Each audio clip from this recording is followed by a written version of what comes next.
Hey guys, how's everybody doing? It is Lasercorn with Mahalo Video Games, and I am bringing you today a cast between Kiwikaki, our blue Protoss player down here, and LiquidTLO, our red Zerg player, everyone's favorite German Zerg player.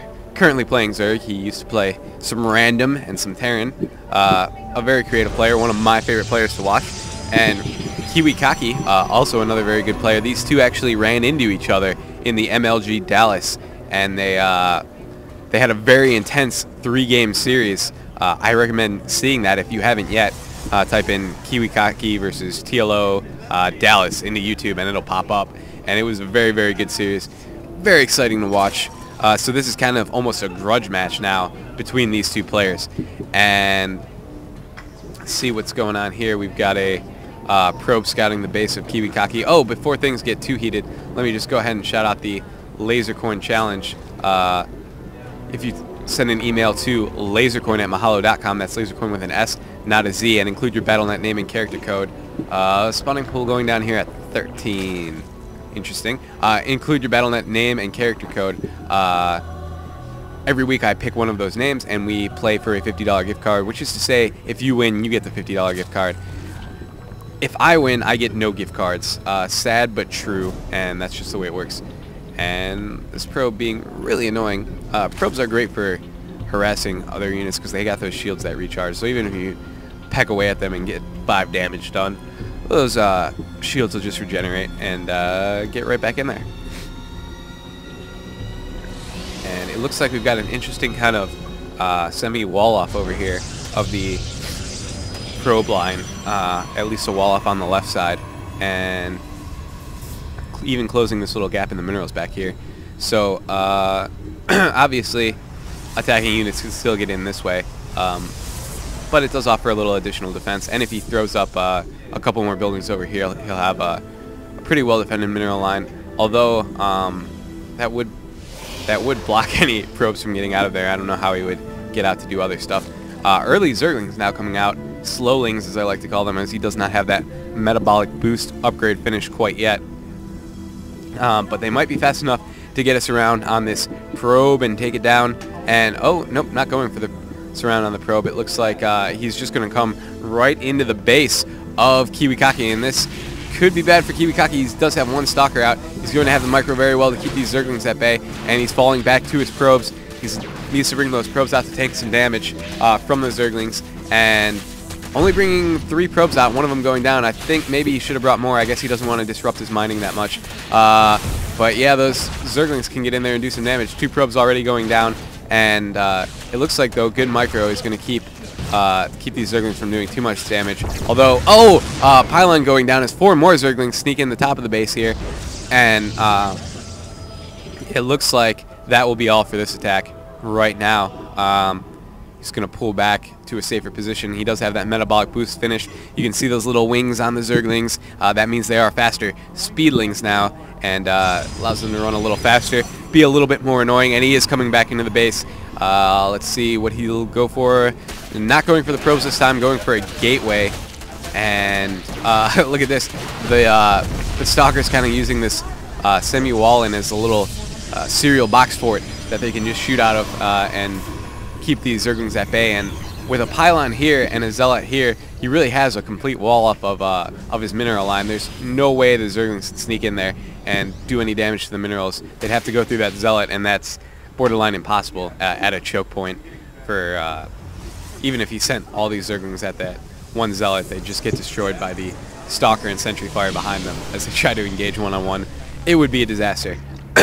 But the Zergling harass does kind of serve the dual purpose of allowing TLO to get his expansion up on harass, and he doesn't really have to worry about any Protoss forces running around out there annoying his expansion. And you do see him throwing a spine crawler up, so that will be a pretty well defended expansion. The Protoss army almost big enough now to deal with this Zerg threat. In fact, I think it is. I think if he were to push out now, yeah, TLO will be forced to retreat. Can't deal with that many Zealots and Stalkers. Zerg army would just get ripped to shreds. And but he's gonna try. No, he's not gonna try. One Zergling getting picked off, and TLO wisely falling back now. And, ooh, that Stalker needs to, or I'm sorry, that Spinecrawler needs to get burrowed before that. Okay, the Protoss forces are falling back, but Spinecrawlers take a long time to burrow, and they can get caught out of position. This is a pretty good, solid defense here. 2 Queens and 2 Spinecrawlers, as well as the Zerglings. That's pretty solid. I don't think the Toss army, the Kiwikaki army, can break that. And he is not going to try. He's going to get his expansion up and head comfortably into the mid-game. Uh-oh, Zergling trying to get a probe snipe here, but no, fails. As the big brothers of the probe, the Stalkers, come in and deal with that. Looks like TLO does have control of this Xel'Naga watchtower, giving him some extended vision. If you take a look here, you can see in kind of a wide arc if the Protoss player starts moving out this way, he will know. And he's got the creep spreading this way, so kind of knows what's going on if Kiwikaki starts to move out. Excellent play by TLO. Meanwhile, on the Kiwikaki side, he's Maynarding a bunch of probes over here. Excellent play. It just allows you to get more minerals faster as the you take probes away from the saturated base and put them on the unsaturated base so they can get to work and not be hindered by that kind of probe count. And it looks like Kiwikaki thinking about moving in here. He was taking some pot shots at that Spinecrawler, and I wonder if he could have. I don't think he could have snuck around. I think he was thinking about trying to bypass the Spinecrawlers and go right into the main base, but he would get tangled up fighting Zerglings and Roaches there, and he would never end up making it. So, good play in not doing that. And let's see what he's got. He's got a robotics facility building right now, and ooh, a Stargate coming out. So maybe see some Void Ray play, or he could be getting Phoenixes to run around and pop off Overlords, like this annoying Overlord that's sneaking into the back of his base here. And, oh no, Queen trying to throw down a Creep Tumor and gets caught and killed, and the Creep Tumor doesn't even go up. That's a double owie. And gotta watch those Queens. If they get caught out of position, they do go down pretty quickly to the Protoss forces. And nice wall off right here. He's keeping it tight with that one Zealot. It looks like TLO now pooping creep onto these destructible debris. Kind of a double barrier for Kiwikaki if he wants to expand down there. He's got to deal with the debris and then the creep that's being spread there too. And it looks like TLO is going to be going after this debris up here, and so looking to expand and take his second expansion. Meanwhile, we do have a Void Ray on the production tab for Kiwikaki, and those Void Rays can be so dangerous. If they get charged up all the way, they can deal a tremendous amount of damage to the Zerg forces. And uh-oh, little engagement going on here, a little scuffle for the Xel'Naga watchtower. The Zealot trying to run away, doesn't quite make it, and Kiwikaki's army doesn't save their buddy, but that's okay, because there was only one Zealot. I'm sure they'll recover. And uh-oh, that Void Ray is out on the field, but that's a pretty scary Zerg army. Although he has almost no anti-air, he's only got one Hydralisk in there, and yeah, he does need to pull back to his Queens in case that Void Ray does decide to start harassing that mainly ground army with only one Hydralisk to defend them. Oh, and he's using it to pick off Creep Tumors and recede that creep. That creep had reached all the way to the Xel'Naga watchtower, but now Creep Tumor's in danger from that probe Void Ray combination, and TLO is bringing in an Overseer. He needs to get this guy, the Observer, in order to keep his creep spreading and keep things alive there, because the Creep Tumors are invisible unless he has an Observer, and the Observer goes down, so now he can go back to spreading his creep. And you see immediately Kiwikaki throws another one up on the production tab. So important to have an Observer out to recede the creep, and also in case these guys were to try and get tunneling claws on the Roaches. Uh-oh, a little engagement here, and Zerg forces coming around to flank, and no, not flanking, I'm sorry, heading right into the base of Kiwikaki, and that Zealot wall-off was not as tight as I thought it was. The Zergling forces have streamed in. More Zealots being warped in now. A couple Groves, though, are going to get picked off, and good position of a cannon in the line there to deal with those Zerglings that came in. And wow, oh my goodness, a lot of force fields going down, trapping and segmenting a lot of the Zerg army and allowing Kiwikaki to kind of pick it apart individually. But now the force fields are down, and those Roaches have broke through. The Stalkers are falling back, more reinforcements warping in now, and oh my goodness, a mothership on the production tab for Kiwikaki, as well as extended thermal lances. A lot of tech units coming out, but will they come out in time before this kind of low-tech Hydralisk Roach army rolls over Kiwikaki? I'm not sure. We'll have to see if he's able to do it. These Hydralisks doing a lot of damage now, and the robotics bay here frantically trying to get that upgrade out before it's killed by Hydralisks, who are DPSing like crazy. And here we go. The Stalker's going to come in with the help from the probes. Probes tanking the damage, and he is trying to push back the Stalker force. Stalker's microing backwards, and that mothership is out now, and it's cloaking everything.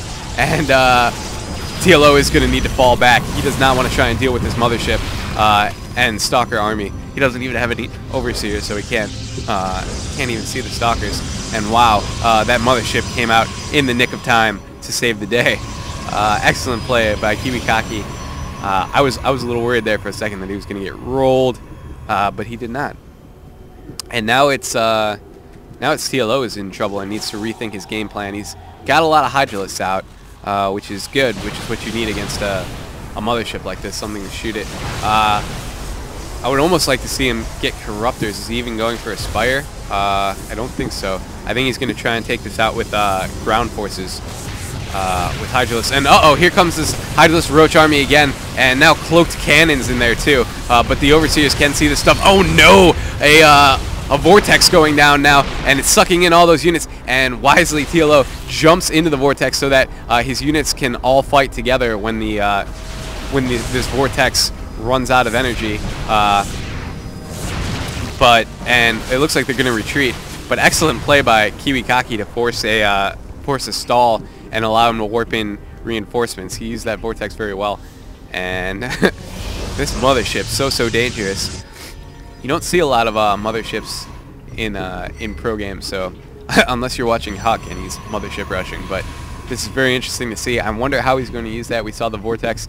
A lot of times players like to use the mass recall feature, sneak this into the main base of TLO, and then just mass recall all your forces right to the mothership, and bam, you've got an instant army inside the base of TLO, and that would be very deadly, especially considering there's a Colossus in the mix now.